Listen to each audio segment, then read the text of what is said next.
Hello everyone and welcome to today's Cambridge University Press webinar. I'm Alistair Horn from Cambridge University Press ELT and I'll be moderating today's session along with my colleague Stephanie Taylor. We're here to help with any queries you may have. During the webinar you'll be able to hear our speaker, Stephanie Dimond-Bayir, and you'll be able to see her slides, but you won't be able to see Stephanie herself. And you won't need a microphone. If you want to ask a question, please use the chat box. And if it's urgent, I'll pass it on to Stephanie straight away. If it's not so urgent, I'll save it for the Q&A, the question and answer session at the end of her presentation. The recording of today's webinar will be on our blog and on YouTube on Thursday, and you should all receive an emailed certificate of attendance for today's webinar within the next week or so. Now, I'm very pleased to welcome as today's presenter, Stephanie Dimond-Bayir. Stephanie is a lecturer and teacher trainer at Anglia Ruskin University here in Cambridge, and has considerable experience as a writer of teaching materials and as a trainer. Over to you, Stephanie. Thank you. Hello, everybody. I hope you're having a good morning, afternoon, or evening, wherever you are. And thank you for coming along to the session. So today we're looking at learning-oriented assessment and the power of the image. Basically, there will be two aspects to the webinar. The first part is looking at the idea of using a single image, a stationary image, and how we can exploit that in class. So at the beginning of the session, we'll be looking at some sort of practical ideas that you might be able to apply in class. But in the second half of the webinar, we will then be considering how the use of these kinds of picture-based activities tie into learning outcomes, into assessment, into all of the things that run through learning programs. So it's going to be a little bit more theoretical, and we will be reviewing and looking at learning-oriented assessment in particular in relation to this. Hopefully you'll find both things useful. The first for some nice practical ideas, and the second part to get you really thinking about the underpinning theory and methodology that you're using. Okay, so just to summarise, we'll be first of all looking at the use of a single stimulus image to meet learning outcomes, and then we'll be considering the way learning-oriented assessment can function from such a simple resource and review what learning-oriented assessment means. So let's start off by doing what I've mentioned before, which is looking at a single image, and here it comes. Okay, so there we go. Here is the image that we're going to use during this webinar. I would just like you to use your textbooks and type in a couple of thoughts. Do you think it's an interesting image? If so, why? What makes it interesting or unusual? See what you can come up with. We've got lots of hi everybody's, no ideas yet, so hopefully it's coming through.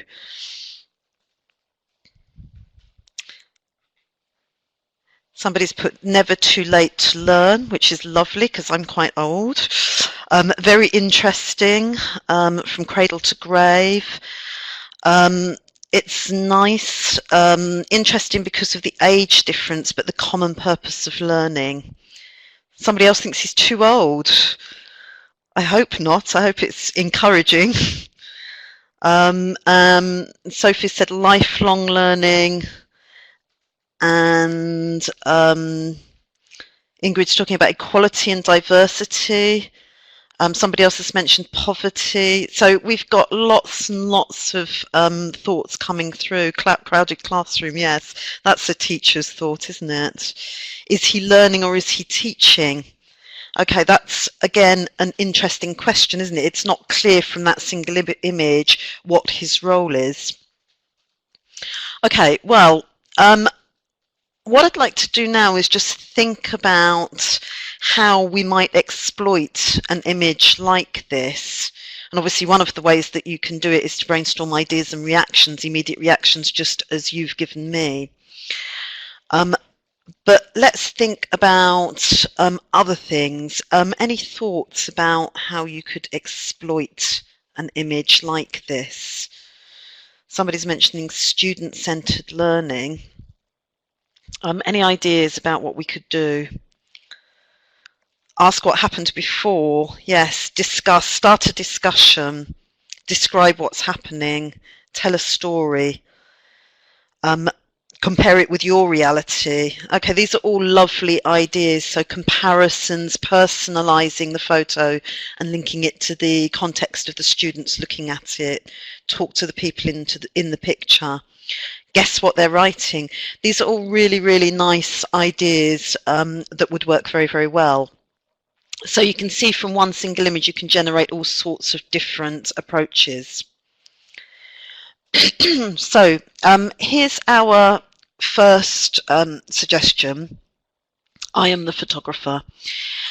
So you can do something like a kind of visualization. You can ask your students to look at the photo, then to close their eyes and imagine that they actually took the photo, that they are the photographer in the room, and to describe how they are feeling as the photographer in the room, what they're thinking about, whereabouts they're standing. And then you can ask them to visualize retaking the photo from different angles. Can they see other things in the picture? What can they see if they move their angle? What will it reveal or tell them? So using sort of visualization and creative thinking, this should promote lots and lots of speaking. So let's think about speaking skills a little bit more and how we can use an image to encourage more speaking. Okay, so another idea is using a describe and match task. Now in this case you need to have a single image for each student. If you've got a large class, you might have, say, 4 or 5 single images, and you give them out and group the students. And the pictures should have a very common theme. So you might have different scenes from different classrooms, which are quite closely related. And you ask the students to look at their picture very hard, then put them down and group them in a table. And each student will then describe their own picture without identifying which it is, and the other students have to listen and pick out from what they've said the image that belongs to them. Obviously in this case they need to be quite similar images, otherwise it's very easy. Another way to get students to talk about pictures, particularly for shy students or students who don't like to speak particularly or aren't particularly imaginative, you ask them to create 5 questions: who, what, where, why and when, and to write down their questions initially, and then in groups they try and answer the various questions. This is quite good because it gives them practice in asking using question form. We often get students to practice speaking and answering questions, but it's more difficult to find a natural context for them to produce questions. So again, that stimulates quite a lot of thinking and speaking. Somebody else mentioned this earlier, and I think it's a really good idea, a before and after description. So again, asking students to think about what happened just before the picture was taken, or possibly 5 years before, and what happened just after the picture was taken, perhaps a week after, perhaps 5 years after. This again stimulates lots of different uses of tense, and also using the picture encourages them to speak more than if you just ask them to imagine past and future events. Picture dictation also works very well. I don't know if anyone's ever done this. Probably quite difficult with this picture, but certainly with simple single images. You give the picture to half the students in the class. They don't show it to their partner who doesn't have the picture, the other half of the class. and they dictate what's in the picture, and the people without the pictures attempt to draw it. As I say, it might be quite difficult with this image, but with simpler images it works quite well. And then you can give the other students a second picture and they swap roles. So all of these tasks encouraging speaking and listening. Another idea is using "if I were there." And again, this is imagining that they're actually in the situation, in the picture. You can either assign them a role, give them one of the people in the picture, and they have to describe what they are thinking, what they are doing, and the other students can guess which of the people in the picture they are.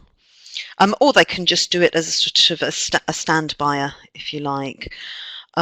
So again, that works quite well in getting them to think creatively. Another idea is to take a snip of the picture, show a small section, and ask the learners to discuss what it could be. So using prediction. Not showing things is often very powerful in getting people to think creatively. So you can see there that there's one little section of the picture, and they have to try and predict what else will appear in the picture and see how successful they are. If you look at the bottom right of the slide, you'll see a picture of the snipping tool, the little scissors that you can find in the start menu of your computer. If you click on those little scissors, basically you draw a little tiny box around the bit of image you want, and out it comes. So it's very, very simple to use. Okay. So these are all nice for getting students to speak. Another idea for using snips from the picture is to cut the picture up. So you have, you take the image, print it out, and then you cut it into rough pieces, maybe into sort of 3 pieces, and give out the 3 pieces to 3 students. To differentiate between your students, if you've got large numbers, you may have to do them onto different coloured paper. And the students mingle around the class. They're not allowed to show the pieces of their picture to each other, but they have to find their partners and reassemble the picture through describing it. So you can either do it by using completely different pictures, dividing them into 3 parts and giving them out. So they find, first of all, the people with the same bit of the picture as the same picture as them. Or, as I say, you can use the same picture, but you'll need to use color coding so that they find their other 2 partners. Earlier somebody mentioned dialogue creation. So you can ask your students to imagine that they're 2 of the people or 3 of the people in the picture, and to create a dialogue from that context. And one other idea that works very well if you want them to think critically is to base a set of questions around the critical thinking taxonomy. So this is Bloom's taxonomy. If you have a look on this slide, you can see the stages of the taxonomy. So the simplest, the easiest, or lower order critical thinking skill is remembering. The next is comprehension, the next application, and then higher order thinking skills, the ones that are cognitively more difficult, are analysis, synthesis, and the top of the pyramid is evaluation. If you want to know more about that, have a look for Bloom's taxonomy online, which tells you about critical thinking skills. Now, often where students get very quiet is when a teacher dives in at the top of the pyramid with synthesis or evaluation, because they haven't scaffolded their questions carefully enough. If you use the pyramid in order, you're actually building up the steps so that the cognitive load gets heavier as they as they go up the pyramid. So beginning with where was it taken allows lower level or less confident students to be able to come up with an answer. So I tend to nominate or ask directly students that I know struggle with higher level questions, and I ask them the remember or the comprehension questions. As the cognitive load gets more difficult, as we get to analysis, synthesis or evaluation questions, I might aim those at the more confident students who are able to cope with a more challenging level of language and cognitive load. Okay, so thinking about the ordering of your questions can help students to answer more effectively. Okay, using the image to develop vocabulary, one thing that I do is I ask students to go through the pictures maybe in pairs or fours and to try and label every item. And what I suggest that they do is to not avoid things that they're not sure about. So actually to pick up on the things that look quite unusual in pictures and to figure out what they are.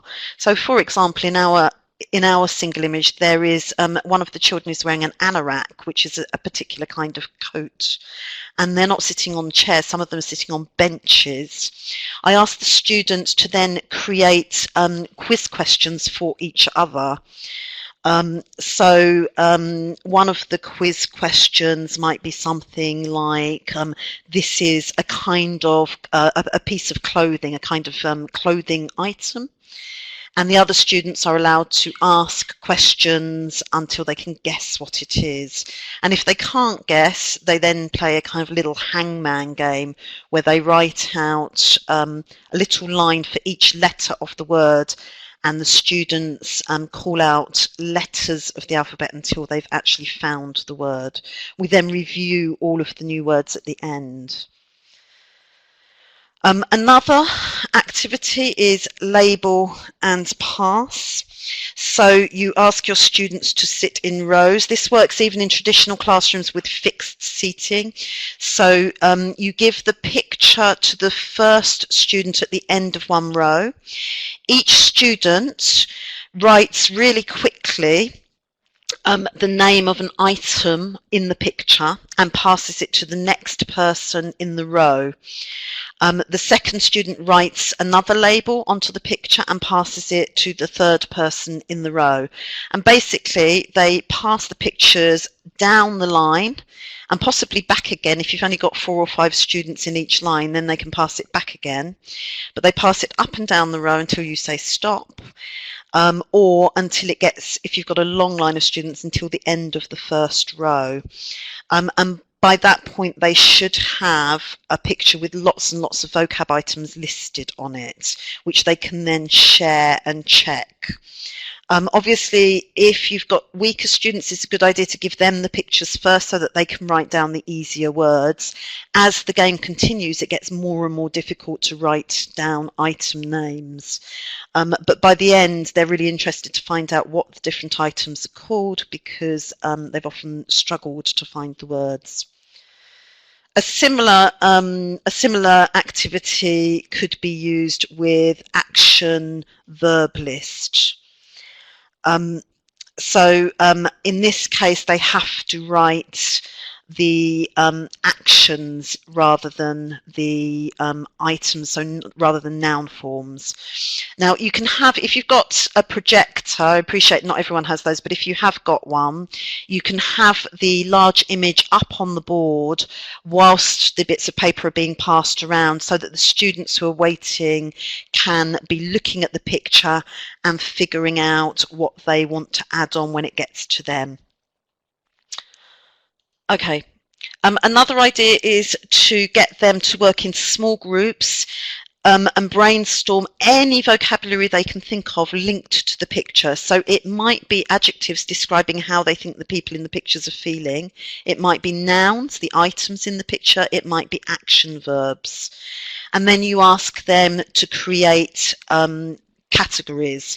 So not only do they have to come up with the vocabulary, they then have to use their own thinking skills to come up with interesting categories.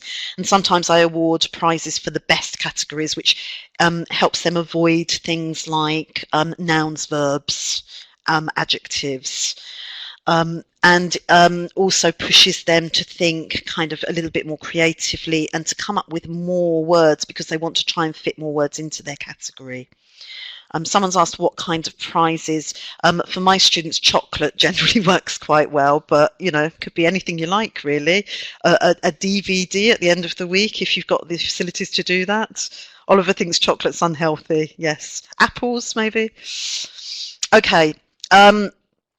Somebody's mentioned doing crosswords with image clues, and I think that is a great idea as well. Now let's move on to think about writing. So you can do things like creating captions for pictures. So they look at the picture and come up with a caption. Another is story writing. So I put the students into groups and I give them a genre. So for example, for this picture, I might ask some students to create a short story based around this image, or the beginning of a novel. For another, I ask them to imagine it is an image in a newspaper, and I ask them to create a news item based around it.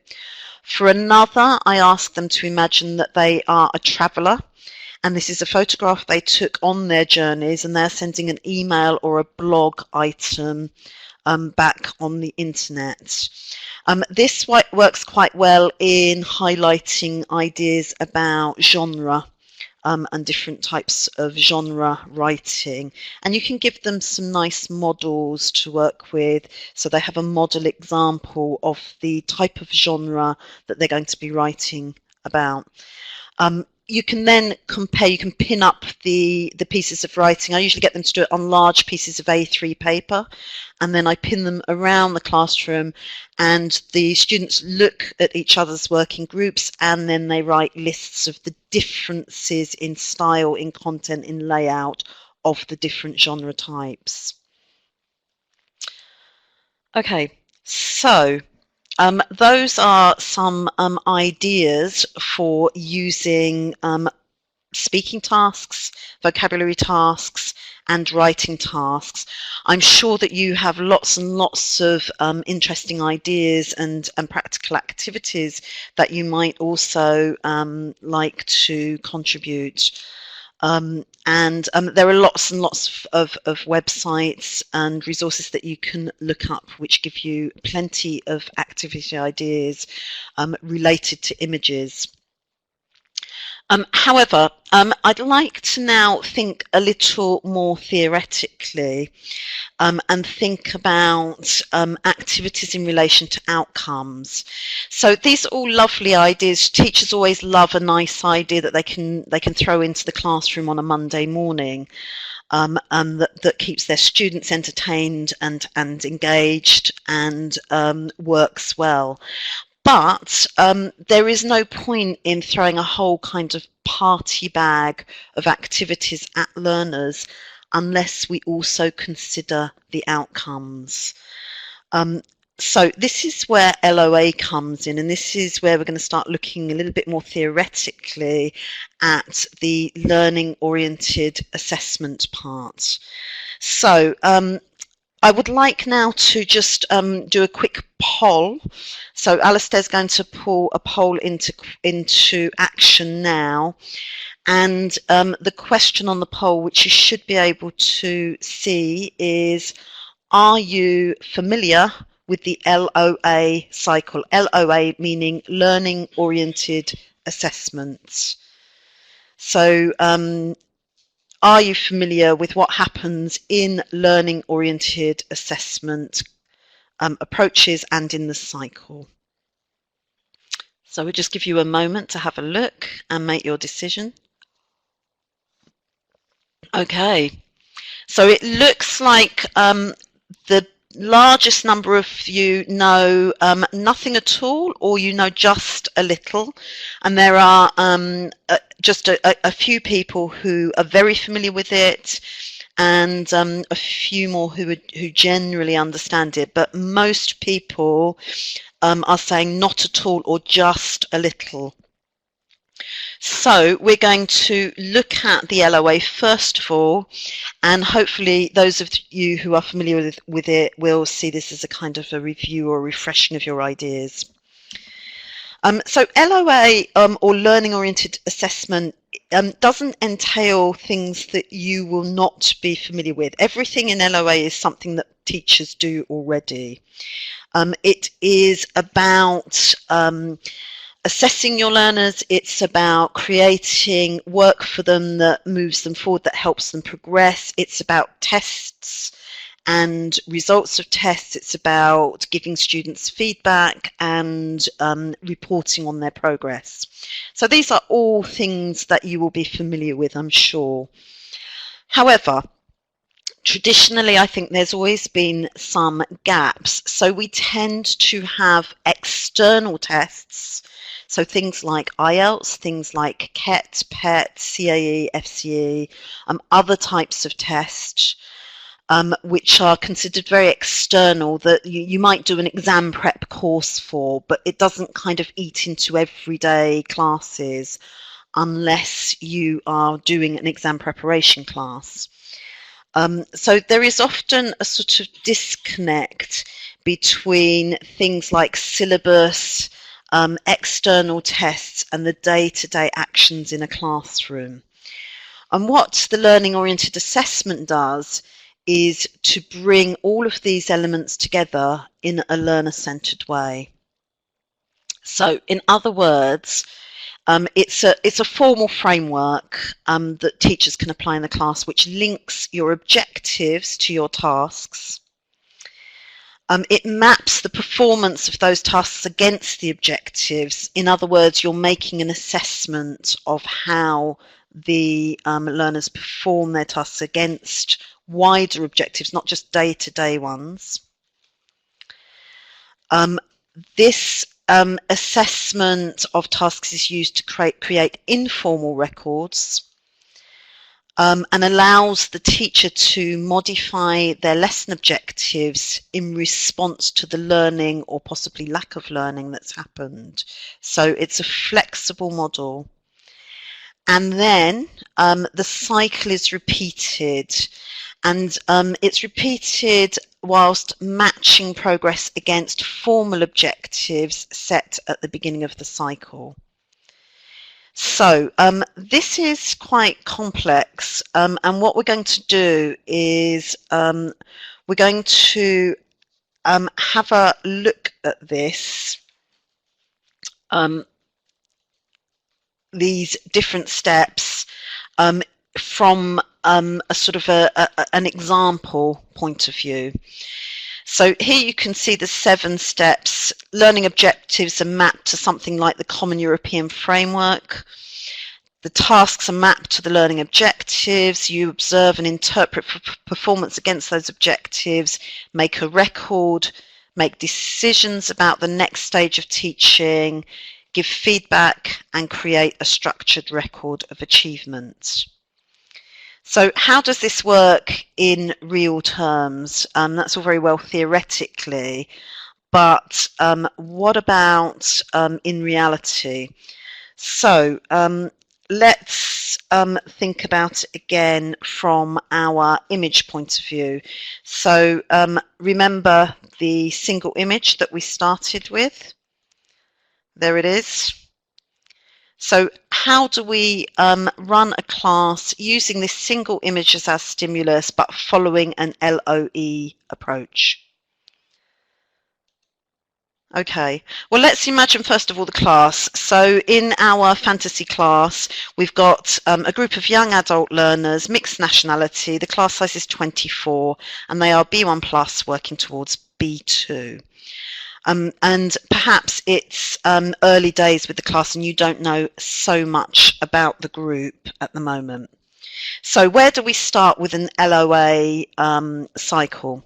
Well, the first thing to do is to think about their learning objectives, and you want these to be formalised. So you might pull out a copy of the Cambridge European Frame of Reference objectives, so A1, A2 descriptors, or you might pull out a copy of a local set of objectives or a syllabus. So you can use, so you need to get this out as a reference for yourself as the teacher. Okay, then you need to choose one of the learning objectives from that formal framework. So let's go back to this picture again. What could the learners do with this? I mean, we looked at lots and lots of different ideas before, but what could students do with this? So early on, I think somebody said we could use it for narrative. Okay, to tell a story, to create the man's story. And I think that's a really nice idea, because that's the sort of thing that this picture lends itself to very, very well. So let's say that you want to create a story. So I know that I want to do something kind of narrative based. I might look at my objectives. Can any of you suggest a language point that might be listed in B1, B1 plus, a language objective that would fit with telling a story? What kind of thing do you see? Do you think you might be able to pick out from that those criteria? Any thoughts?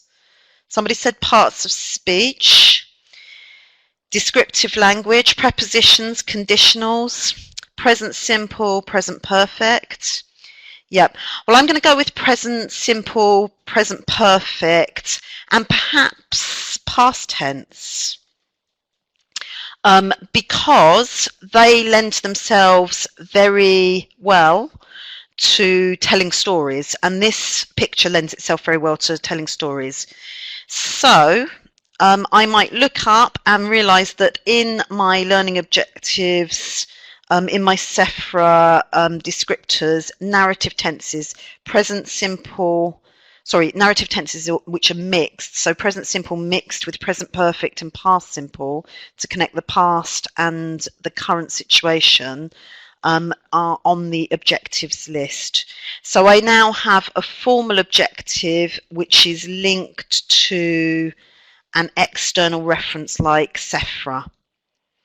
Okay, and I know that I'm going to use the picture to create the task. So we know the learning objective is use of mixed narrative tenses, and we know that it's included in my course, perhaps it's in my course book somewhere. And now we need to decide on the task. So as we've said, the picture lends itself quite well to that. So a good task might be to ask the students to describe who they think the man is, what he is doing there, and what has happened to him in the past that has brought him into that situation. Okay, so once you have done that, you need to then decide on what the students already know.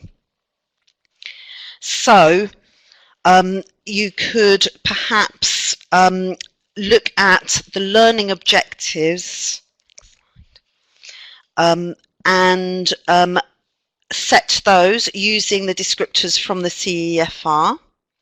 So it might be to compare and practice the present simple, past simple, and present perfect.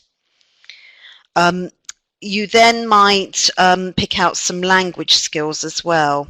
So it might be to look at speaking and listening, possibly writing. You then need to think about what your learners already know. So this might be pulling out some records about the learners from elsewhere, or just making an initial general assessment based on what you've seen of them. And once you've decided on your activity, in this case, you're going to get them to discuss the narrative of the man. You need to think about how you are going to assess this. Okay. So you need to think about how you're going to assess it, because you want to make a record. So once you've set the task, the next stage of the cycle is to make a record of it. So let's say that you've asked the students to create a story based about about the man in the picture, and we know that we are looking at present simple, present perfect, and past simple. What kind of evidence could you collect in class? What would you be looking for? Maybe you could type some ideas into the box. So somebody has said you'd assess it in terms of use of tenses. Absolutely. So you would be listening to your students and trying to find out exactly what they are saying about the pictures. You might be looking for the sequencing of ideas or vocabulary. But if you're trying to find information about mixed narrative tenses, then your focus is probably going to be mainly on that. They may make mistakes with vocabulary, but you can't deal with everything in one lesson. So remember to keep an eye on your objectives. In this case, we decided that the objective was present simple, past simple, present simple, past simple, and present perfect. So you would be picking up evidence about that. So monitoring, listening to your students and trying to see how well they use those tenses. And ignoring some of the other errors that they make, because, as I've said, you can't deal with everything, and you need to remember you're keeping this connected to the objectives of the lesson. This is where the framework becomes more rigorous, because it keeps everything linked together. Rather than, as teachers, it's quite easy to be distracted by other issues that they have. So Ingrid's suggesting using the tense in the correct word order. Exactly. So they may, for example, know the tenses, but they may have trouble with word order. They may have problems with pronunciation. So somebody has said, can they phrase meaningful sentences? Yes. So the syntax of the tenses, for example, past tense, are they using the ed endings correctly? Are they using the correct verb form when they're using the past simple of the verb and the past participle of the verb present perfect? These are all things that you can look out for. Somebody else has said irregular verbs. Yes, you may hear them making lots of mistakes with irregular verb forms. So as a teacher, you're going to collect up this information while they're doing the task, remembering your objective. So next question on the slide is, what strategies would you use to collect the evidence that you are looking for? So any ideas about how you could collect the evidence? Someone's saying auxiliary verbs. Yeah, these are all areas where they might be making errors. So somebody has suggested asking questions. Somebody else has suggested asking partners, monitoring. Exactly. So I think monitoring, listening to them, monitoring them yourselves, asking them to record themselves is an excellent idea. Giving them a checklist with the task is an excellent idea. Self-assessment. Okay, fantastic. I don't have to work very hard because you're saying all the things I wanted. So yes. You can do things like wander around with a notebook and take notes as you hear them make errors. You can wander around with an iPad if you're lucky enough to have one, and put your notes on there. You could give them voice recorders, get them to work in groups and record themselves. You could give them a marking grid and ask them to actually note down each other's errors or to tick against a set of criteria. That's very, very helpful for developing learner autonomy. Okay, and so all of these strategies will help you collect informal records of assessment, whether these are low-tech notes on a bit of paper or whether they are high-tech voice recordings that you can download onto their own electronic portfolios if they have one. Okay, so whether you have no technology at all or if you're very lucky and have lots, then you can do all of those things, and you can also ask the students to do peer evaluation. It's very important for encouraging autonomy. Okay, once you have done the task, so we're back to the beginning, and again here you can see we started with the learning objectives. We created a task that matched the objectives. We monitored that task and created an informal record. Again, that was in relation to the objectives, ignoring other aspects of language so that it's focused. Once you have done that, this leads into a couple of different directions. One is immediate feedback, which I'll come to in a minute. Another is decision making. So let's say that they've done the task. So now we have to remember the learning objective again, comparing the different tenses. You have to think about the task and your assessment of how the learners have performed, and then you need to make some decisions. Now, these decisions can vary. It may be that you decide they did the task brilliantly, all of them were great, and you can move on. It may be that you realize actually they were very strong on two of the tenses, but one of them, all of them, or a large majority of them performed quite weakly, and we need to do some review work, some remedial work on that particular tense.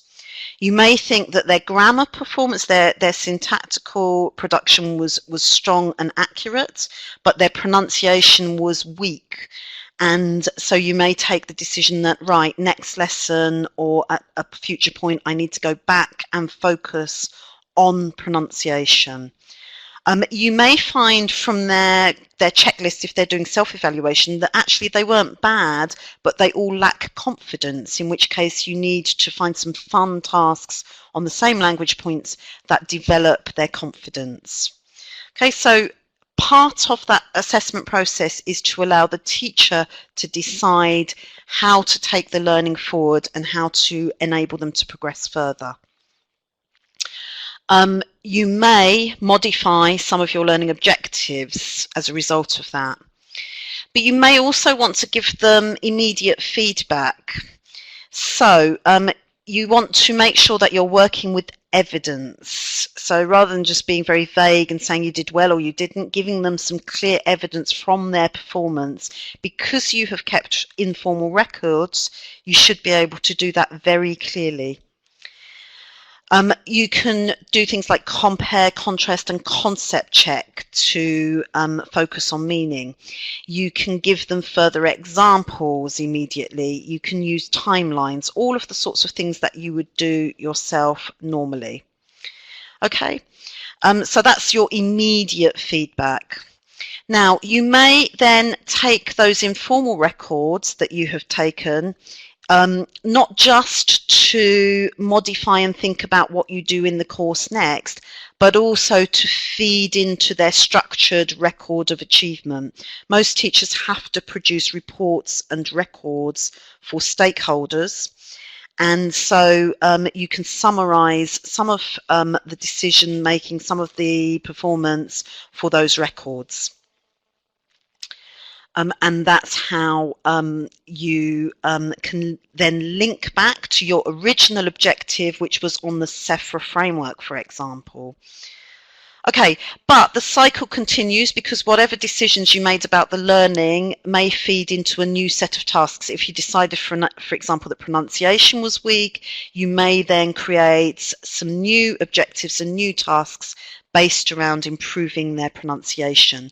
But these are still linked to formal SEFRA levels. Okay, the structured record of achievement can therefore be evaluated and recorded against tasks, just informally by the teacher in class, against the lesson, again this may be informally by the teacher, against a unit, now this may be going into the student's progress record or portfolio if they have them, and then finally it can be matched against the original scale, the SEFRA can-do statements, for example, which involves collecting and assessing the evidence and maintaining the achievement as you continue to teach them. But if you do this on a regular basis, you then have a clear collection of evidence and record of achievement that is both closely connected to what's happened in class, but also connected to external scales and measures. And in this way, learning-oriented assessment is designed to bring the things more closely together. And once you've finished one cycle, you might then go into a second cycle. So it may be that from setting a speaking task, I then decide to work on their writing. Perhaps they will use these tenses in a written narrative, and perhaps I might add in a new objective of looking at coherence.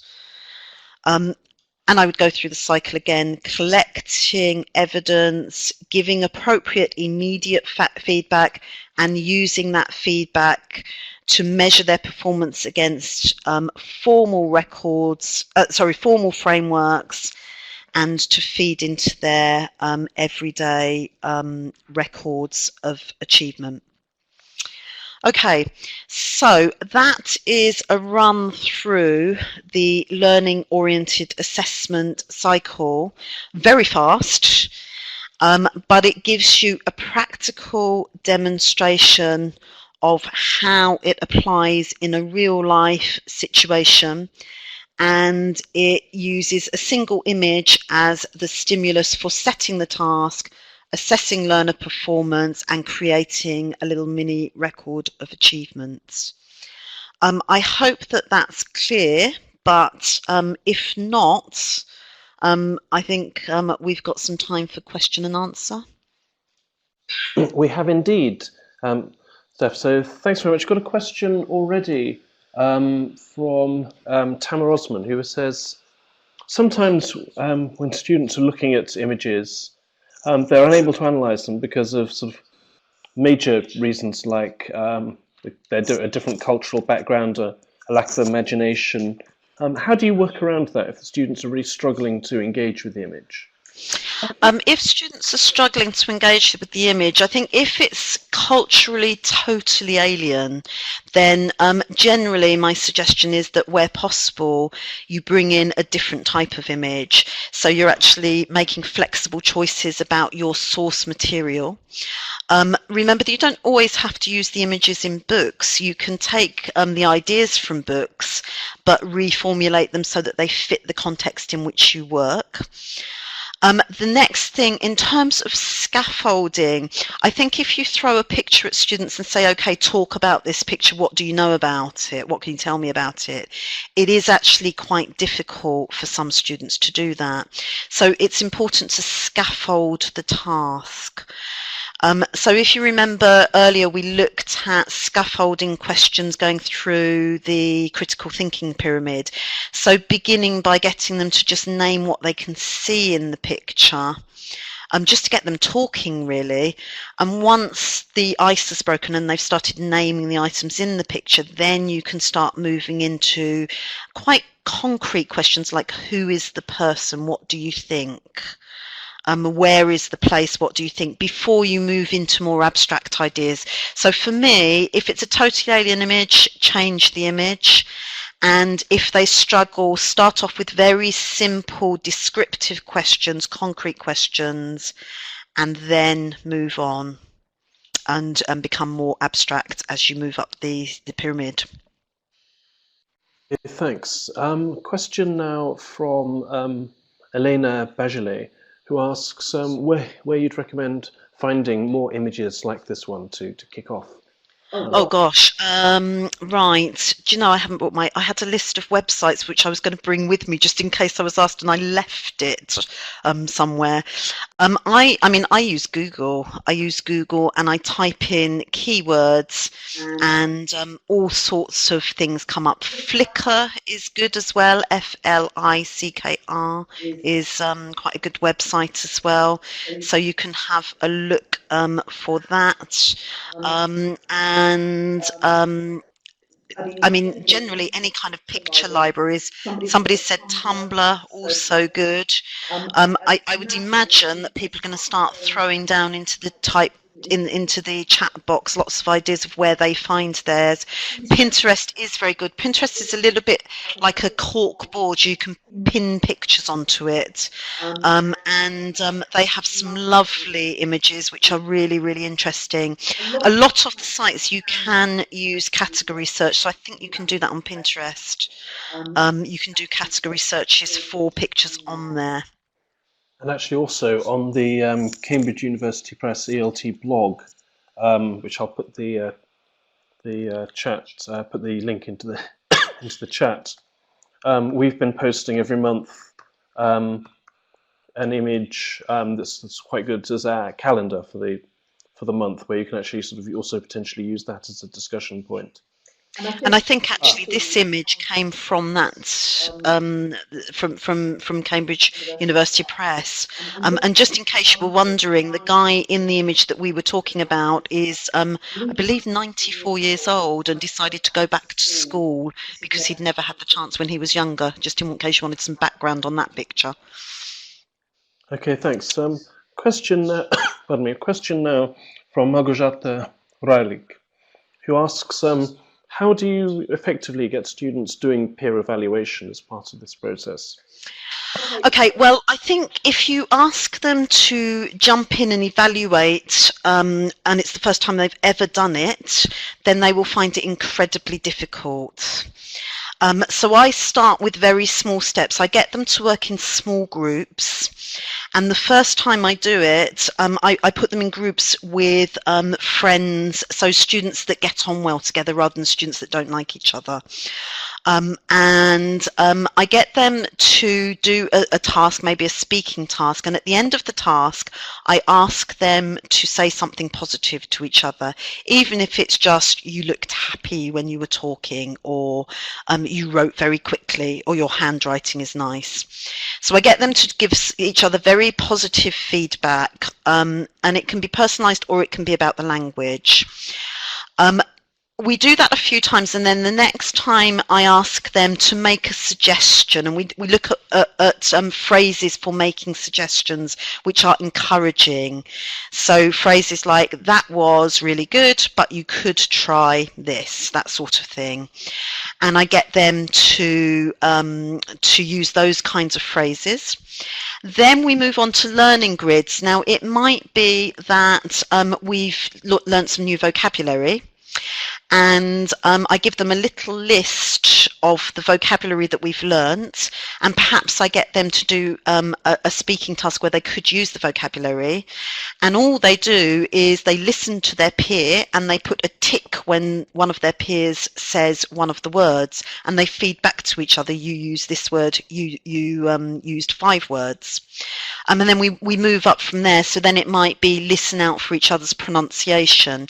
Do they spot every error? Of course they don't, but that doesn't actually matter. The whole purpose is to encourage autonomy, to get them to self-evaluate and to peer evaluate. And as they start to evaluate their peers, they get better at evaluating themselves. And this is where things like passing their homework around so that they can correct each other's homework, voice recording. Nowadays, many students have phones with voice recorders, or they're able to upload things onto the web. So I get them to do things like that if they have the facility to do it. I realise not everyone does. And to give each other feedback. Now, you have to make sure that it's positive and encouraging, or it's it's going to be effective in developing their learning, where they're making suggestions and giving advice. But it is a step-by-step stage. It's not something that you can throw at them and they'll immediately do it really quickly. But also don't worry about it being 100% accurate. Teachers are afraid of it because they say, well, they won't spot every mistake, or, you know, that it's not as good as the teacher. Of course not, but that's not actually important. Autonomy is really key. Developing some sort of independence is key. I hope that helps. Thanks. Question from Juliana Jonas says, how do I stimulate the students to talk about particular pictures using different tenses when they're particularly shy, when they're afraid of making mistakes? Gosh, yeah, that is a really, really difficult thing to do. One thing, if they have got apologies, I just need to say that question again because there's a problem with my microphone. So Juliana asked, how can she stimulate students to talk about particular pictures and use particular tenses when they're shy or afraid of mistakes? Sorry. No worries at all. Yeah, it's a very typical problem. So one thing that you can do, if you do have access to technology, one thing I make students think about or do as mini projects is things like slideshows. So with slideshows, they can actually, you can do audio slideshows. So they actually put their photos onto a slideshow and they record themselves at home. And by doing it in private or just with their family around them, it often gives them the confidence to speak in a way that they wouldn't do necessarily in class. And the more of that they do, the more they are willing to do it at class level. The next thing is to get them to do lots of table work. So if you actually give students things to do physically, it sort of takes the focus off of them, and you find that students are more willing to speak. So actually getting them to sit in small groups and asking them to point things out or to move pictures around. That kind of thing also really helps. So I also use things like Cuisenaire rods, which are the little wooden rods, and you can use those for lots of descriptive work, and that helps. Somebody's mentioned email voice recordings to teachers. Yeah, there's something called MailView. MailView is really simple. You can go onto the website and all you do is click and it records you, and then you can email it. So if you have a very shy student, you can offer them the chance of doing that, again, if they have access to technology. So I think technology really, really helps in terms of encouraging students, but doing small groups, pair work, and strangely, having the correction sheets helps, because if you pair students up, if the shy student realizes the other person's focused on the bit of paper and is ticking off whether they've said verbs or not, rather than sort of looking at them, then that really, really helps. So things like that will encourage students to talk more, I think, but there will always be shy students. Okay, thanks very much. One final question from Katharina Kefalas, who's asking about where she can find more information on LOA. So Catherine, I've put a link to a webinar we did entirely about LOA into the chat, but Steph, you might have some other ideas as well. Yeah, I mean, there's lots of stuff up on the Cambridge website, and I would say that the cycle that I've shown you, there's lots of information there.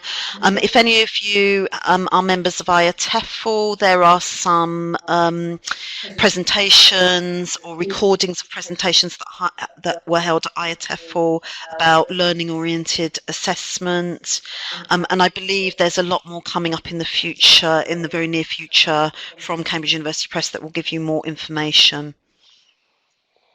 Okay, brilliant. Thank you very much, Stephanie. I'm afraid that's all we've got time for today.